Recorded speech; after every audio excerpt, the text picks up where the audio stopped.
కబీర్ సావర్కర్ పై రాహుల్ గాంధీ చేసిన వ్యాఖ్యలపై పూణే కోర్టులో విచారణ జరిగింది. సావర్కర్ వారసుడు సాత్వికి సావర్కర్ దాఖలు చేసిన డిఫెమేషన్ పై ఆసక్తికర వాదనలు జరిగాయి. ముస్లిం వ్యక్తిని కొట్టారంటూ సావర్కర్ పుస్తకంలో రాశారన్న రాహుల్ వ్యాఖ్యలు అబద్దమన్నారు. చట్టపరమైన న్యాయం కోసమే తాను కోర్టుకు వచ్చానని పిటిషనర్ తెలిపారు. బ్రిటిష్ వారికి 10 మెర్సీ పిటిషన్లు పెట్టుకున్నంత మాత్రాన సావర్కర్ వీరత్వం తగ్గిపోదన్నారు.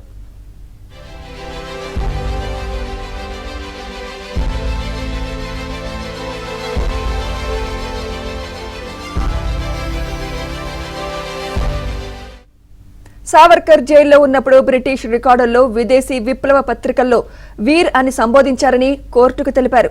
వీర్, మహాత్మా, నేతాజీ వంటి బిరుదులు ప్రభుత్వాలు ఇచ్చినవి కావని, ప్రజలు గౌరవంతో ఇచ్చినవంటూ న్యాయాధికారి ఎదుట సాత్వికి వాదనలు వినిపించారు. రాహుల్ తరపున లాయర్ క్రాస్ ఎగ్జామినేషన్ పూర్తి కావడంతో తదుపరి విచారణను జూలై 1కి వాయిదా వేసింది పూణే కోర్టు.